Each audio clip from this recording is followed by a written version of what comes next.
It finally happened. Interest rates came down. Finally, we got the first rate reduction that the Bank of Canada more or less promised we were going to get. But what will this actually mean? And unemployment rate numbers are I shouldn't say skyrocketing. They are moving up. In fact, we got a crazy stat to share with you. All this and more with our good friend and mortgage broker, Mr. Dion Begg.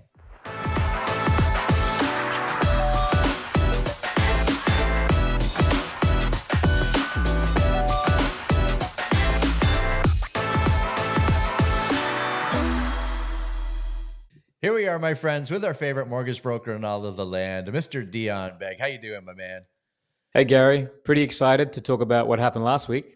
Yes, I wish we should do like fireworks or something. Or we've been talking about it for 12 months or more. Well, yeah, Long. well, I mean, so the reality is that the last time the Bank of Canada moved rates, which it was up, and that was in July of 2023.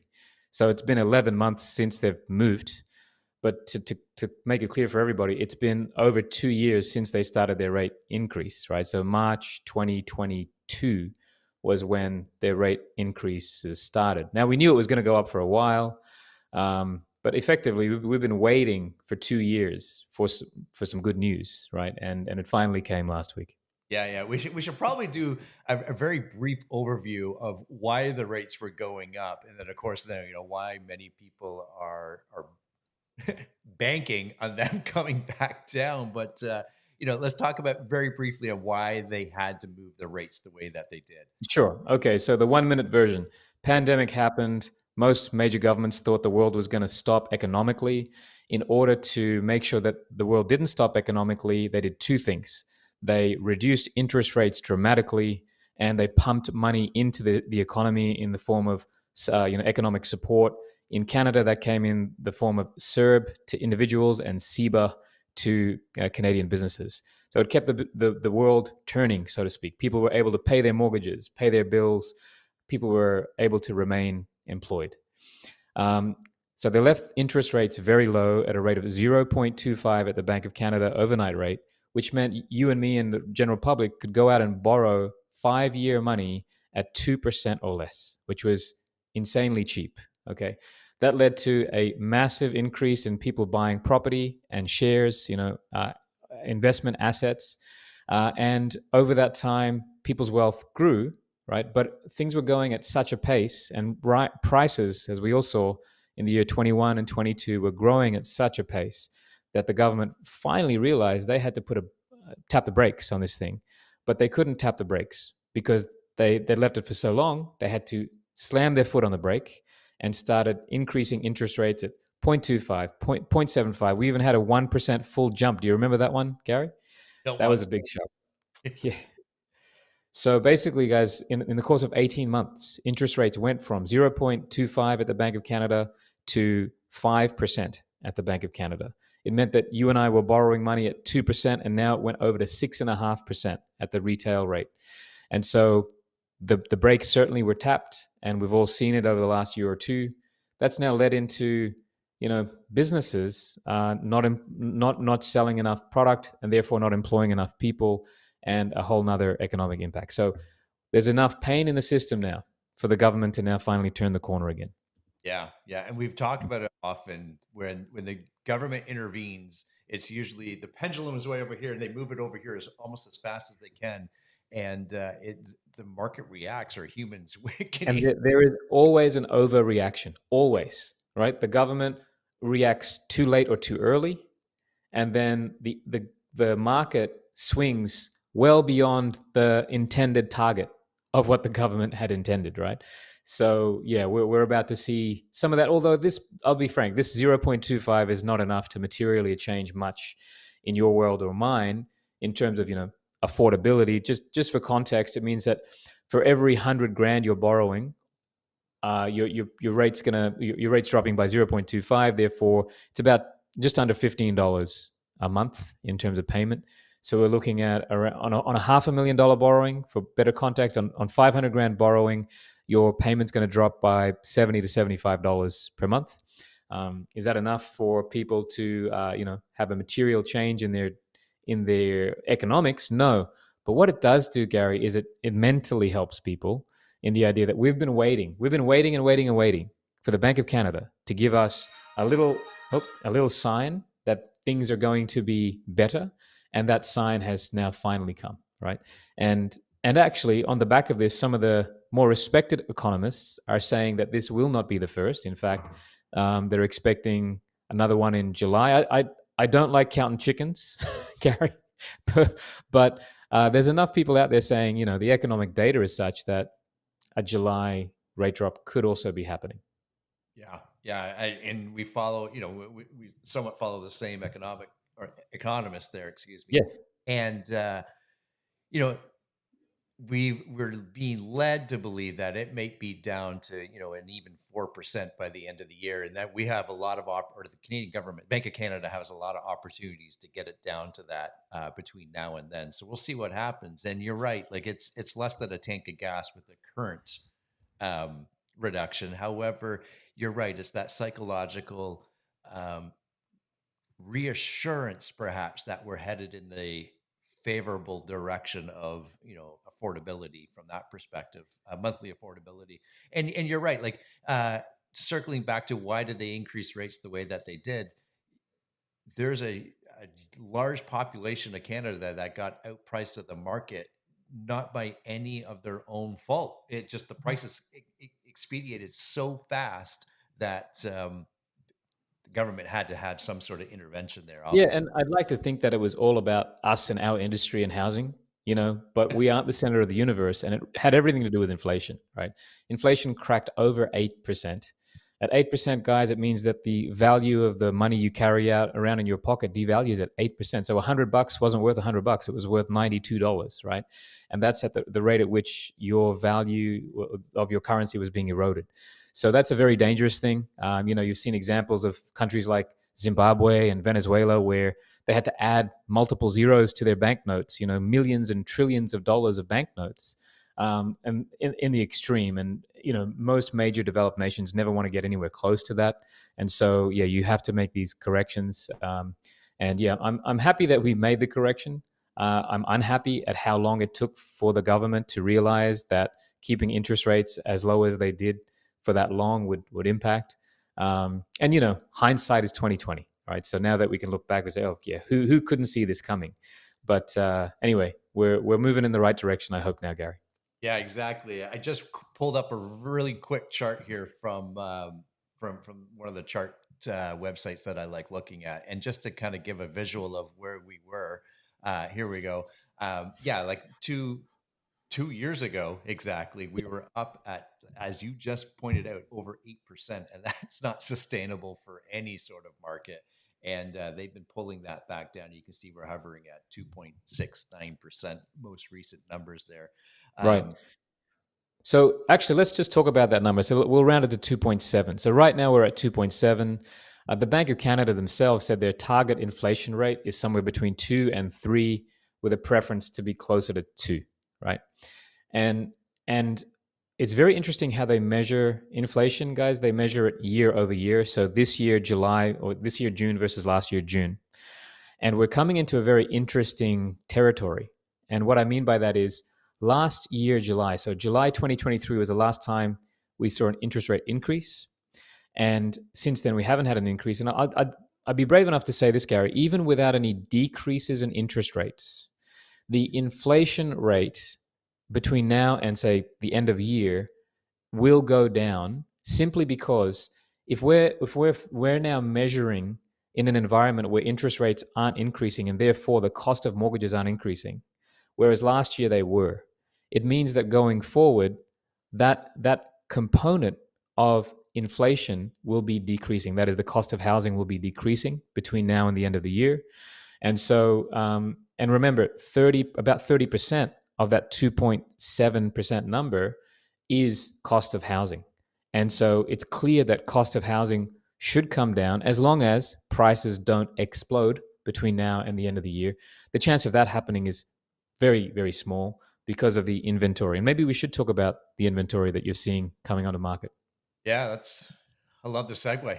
Mm. the And that's the interesting thing here. And over the last, 8 weeks, we've been seeing the number of new listings creep up and creep up, and last week there was almost like this surge of new listings.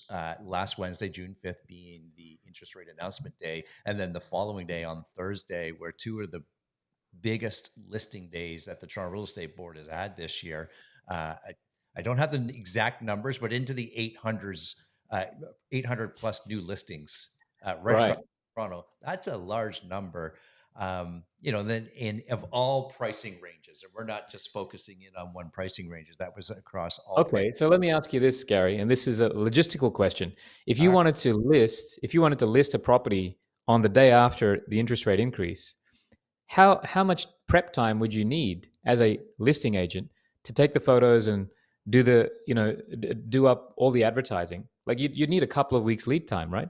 Absolutely, yeah. If and especially if you're going to deliver a high value to your clients, Mm. these 2 to 3 weeks just to set up the staging, the photos, the materials, the online ads, and all that kind of stuff. Yes, can we turn it around quickly? Absolutely, but to do it Mm. correctly, make sure you have So, everything. so for 800 listings to hit that day and break all records, what does that mean? What kind of conversations were happening in the weeks prior? Yeah, that's interesting. So you have people that are choosing to sell because they want a different home. As always, you have people Yep. choose to sell because they want to downsize their perhaps monthly payments. We talk about downsizing home, but we don't often, Dion, talk about downsizing your monthly payment or your budget, right? And that's a big factor into all of this. Uh, the strategy to sell Mm. uh, comes into factor. Obviously, here's what we do, and I teach all of our agents this as well. And even when I do listing presentations, I talk to our sellers like this: is we're going to do, obviously we're going to do a comparative market analysis, a CMA, and how we do that is by looking at the current homes that are on the market. So, what is my specific or your specific competition? We're going to look at 5+ properties for that. And more importantly, we're going to look to see what sold as closest today, as closest to your property. We're going to look at least 5 properties for that. And that will lead us to evaluation. That'll lead Hmm. to strategy. So, did those homes price under market value and get over asking? Strategy. We have all talked about that. What was the sale price to the listing price? So, if you list for $1 million, is it selling for 95% or $950,000? So for context on that one there, price sold, oh, sorry, price listed versus price sold, back in the madness of 21, what was that number looking like? Because I remember things going well over 100, 200, 300 grand over ask. Yeah, and it was probably 120% of the asking price if you were Yeah. just without looking at. And now where are we at? Uh, that's a great question. So if you're looking at a detached home, and this is a broad answer Yep. with broad question, broad answer, Sure. but you're probably looking at about 99% of the asking price, which means for the moment, sellers are in line with what buyers feel the value of their homes are. Uh, we are seeing though a number of new listings come up, and there's more listings are outpacing the sales right now, even though sales are creeping Right. up. So Yep. perhaps we need to see, or we will see, the sold to listing price decrease somewhat. So maybe it goes to Uh, 97 or 98%. But as yeah, because long as people have more choice, there's more competition. The sellers might have to then understand that there's more competition, therefore reduce pricing. Yeah, perhaps. Yeah. The lower the, I'll say it like this. It's always been like this, Dion, as we all know. The lower the value of the home, the higher the chance it is to sell for over ask. It's always been Hmm. right. So if you have an entry level home, and I'm talking townhouses and perhaps some semis, that will always be top market. Is the Toronto condo market is someone's hit a pause button, and Right. you probably, maybe you own a condo yourself and you're thinking of selling, or you have one for sale. We're seeing that being dragged out tremendously. So there's, for some reason right now, there's not a lot of condo buyers. So if you're a Correct. buyer looking for a condo in the Toronto area, there's going to be opportunity for you. Yeah, correct. And I think especially if you're an end user and you have a longer time horizon, the interesting thing about condos right now, Gary, is there is an excessive amount of supply, right? And not enough buyers. But when I look at the charts for uh, new builds and new construction starts for condominiums, as you and I both know, there's been a big pause from developers saying we will not build anymore, will not create any new starts in the near future. And a chart that I saw showed that, for the last 10 years or so, we've had 20 to 30,000 new condos delivered to market in the GTA. And in about 3 years from now, I think the number was 3 to 4 years, that number is going to drop below 10,000, close to 9,000. And I wonder what's going to happen when supply drops so dramatically at that point. Could there be a potential uptick in condo pricing at that time? But if you've got a 5 year time horizon on a condo and you're in particular an end user, it might make sense right now. That's that's an interesting strategy, and we look at it for sure. Yeah, there's if you are a condo buyer, you're in the market, you probably already know that there's not one or two options in one building. There might be as many as 10 or 15 options in one. Mm. That's a lot to choose from, which is good. So let's talk about this, tying back into rate drops and inflation. Obviously, Yeah. we have GDP and unemployment that kind of gets all thrown into that ball of wax too. So let's kind of talk about some of that, what's been going on. Yes, sure. So a lot of the reason why these economists think that there's more rate drops in the cards is because unemployment has increased over 1% year over year, right? So the rate of unemployment. Keep in mind that immigration has added close to 3% to our population during that time. Okay, but and I think do you have an article there, Gary, which shows the immigration or the job creation versus population? There we go. I do. And this is an article from Better Dwelling that just came out June 7th. We can see it right here. And let me just scroll down to exactly what it is that you're talking about. And it's right in here. Canada's population growth is 3 times its job creation rate, Dion. Yeah, guys. So that means for every one job created, there are three uh, adult working age people in the population who would want that job, but there's only one job available. So again, we've spoken about population growth versus housing. This is population growth versus employment, right? And they're all interlinked, and it clearly shows that we're not creating enough jobs in pace with the increase in population. So yeah, with inflation up with immigration up, jobs down, and GDP, the GDP number, guys, has grown. So technically, we can say that we don't have a recession. But when you look at the GDP per capita, this is where we can see that for the last 7 consecutive quarters, we are down. So GDP per capita has been on a downward slide for 7 quarters. And if we measured a recession by GDP per capita, then we'd certainly be in a recession. And I've said this before, if you feel like you're in a recession, it's because we are in one. It's just not officially one based on the current definition of it. Yeah, yeah, and we had a similar chart up earlier when you and I were off camera talking about this, and this explains the exact same thing, but it shows, excuse me, a little bit of a timeline here, and and you can see what's been going on with the unemployment for the last few years, and of course these are, we'll call them the COVID years, Dion, Mm. and you mentioned this too, as the unemployment decreased. That was kind of a surprise to us through some of that COVID, and now it's creeping back up. And your point was perhaps it's Yeah, the urban and everything else. correct. So that decline happened from 21 to 22, and that was still the period in which government was keeping rates low as well as pumping out the support in terms of CERB and other things, incentivizing employers to keep their employees on, and so that happened. And so in during that 1 year period, unemployment decreased. But then you see it tick up there, coinciding with the stop of the government support, as well as the slight increase in interest rates.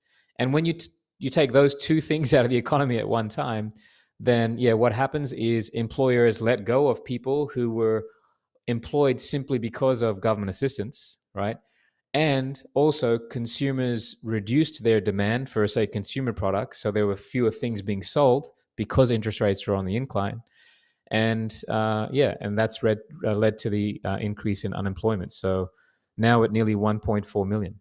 Yeah, yeah. And to tie that into it, that has a huge ripple effect on not only, in our industry, but, also on what people are willing to spend money on these days, right? As the interest rates increased and perhaps they were to borrow money to do some work on their home, Mm. update was as it were. And I know, one of the top window installers or companies in all of Toronto, their sales are down about 40% year over year, just based on the cost of now that new window that has to go in, but B, the available funds that people have to go invest in things like that. So it has that ripple effect of everything, right? I would imagine, and in our world, we call it deferred maintenance, right, Gary?